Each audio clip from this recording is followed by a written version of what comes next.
if it's taking over your life, if it's becoming your master, and if it's going to cause you azab in the grave and azab on the day of judgment, then what is the point of it? You must be in control. This is your book. This is your story. You write your story. You write your story. That's why Allah subhanahu wa ta'ala, He says in this verse that I recited, وَلِمَنْ خَافَ مَقَامَ رَبِّهِ جَنَّتَانِ. He who fears his Lord. He who fears his Lord, Allah will give him 2 gardens, 2 Jannahs. Think about this. Now, I want to ask you a question. You know, when I say Allah subhanahu wa ta'ala wants us to fear Him, because we know the verses in the Quran, Ya ayyuhalladhina amanu ttaqullah. Allah says, O you who believe, fear Allah. Allah says this, O you who believe, fear Allah. Everyone should do this today. It's a good exercise and it's good bonding with your children or any youngsters in your home or anyone who you know. Ask them this question. When Allah says in the Quran, Ya ayyuhalladhina amanu ttaqullah, O you who believe, fear Allah. Ask them, what does this mean? Because I asked this question today to some youngsters. And I asked them, I said to them, when Allah says, oh you who believe, fear Allah, what does that mean? And you know what they said to me? They said, oh, you should be scared of Allah subhanahu wa ta'ala. You know, He's going to punish us if we do anything wrong. He's going to tell us off, you know, we'll get into trouble. I said, that's not what it means. That's not what it means. And then I asked him, I said, tell me something.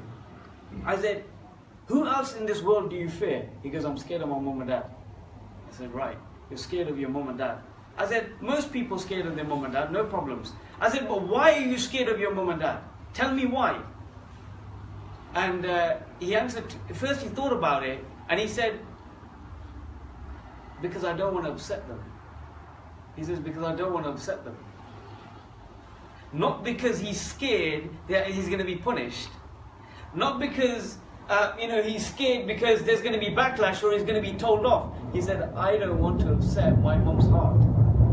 So I gave him a specific scenario. He goes, I don't want to upset my mom's heart. I don't want to upset my father's heart.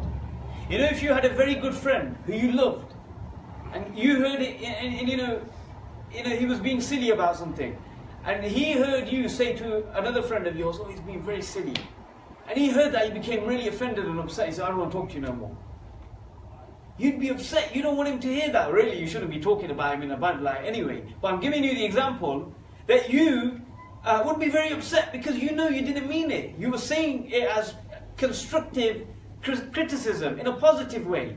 You know, you want him to understand, you want better for him because you love this person, because you care about this person. But you're afraid of him seeing you do that because you don't want to upset this person, because that person means something to you.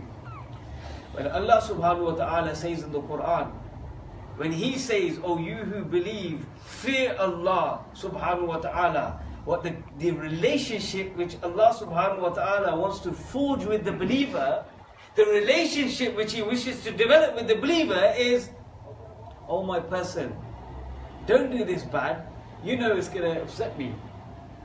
You don't want to upset Allah subhanahu wa ta'ala. Somebody says there's loads of money there, let's steal it. Easy, let's take it. It's just here. We know whose it is, but we can go 50-50. Let's take it. But you say, no, ittaqullah, I fear Allah subhanahu wa ta'ala. Or there's a beautiful woman and she calls you. But you know that this is haram. You know the laws of Allah subhanahu wa ta'ala, and you say, no, I fear Allah subhanahu wa ta'ala. This dunya is rich, it is luxuries. And it will tempt you from every corner and every angle. But only those who fear Allah, only those who fear Allah, they will say, no, I don't want to do this because my yard is watching. Allah is watching. And just like if your father seen you do something bad, he will be upset with you. And you would be upset because you upset your father. In the same way, we should have this relationship with Allah subhanahu wa ta'ala. Not only that, but greater, because He is our creator. He gives us everything. We depend on Him absolutely.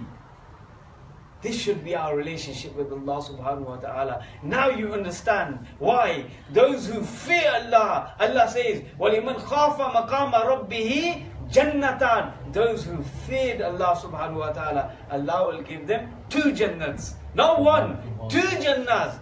This will be the reward from Allah subhanahu wa ta'ala. This is Surah Rahman, Allah says this in Quran. confirms this.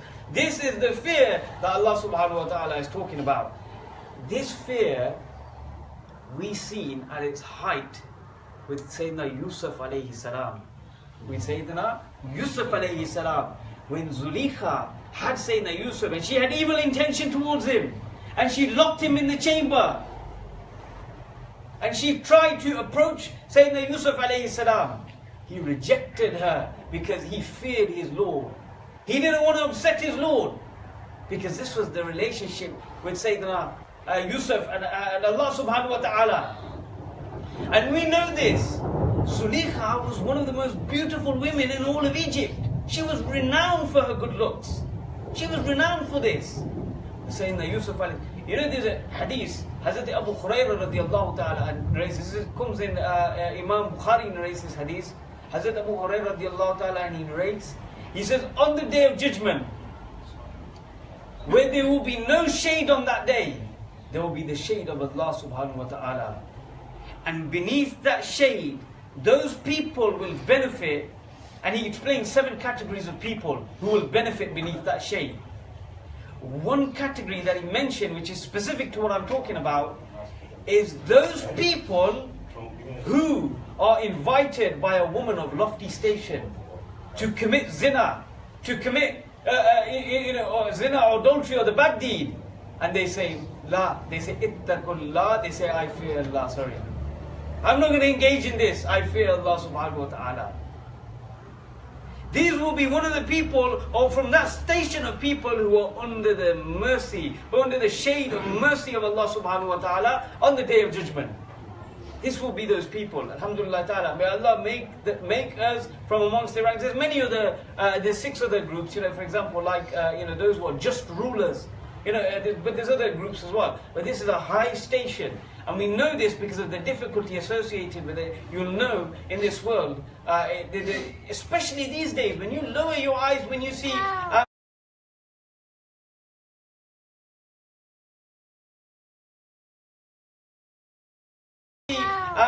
half-dressed woman, especially in this country, or you see a billboard, or you see something on social media or your computers, you lower your gaze or you remove that content. This is also working towards that position and that station and earning the raza of Allah subhanahu wa ta'ala. Anyway, so I told you,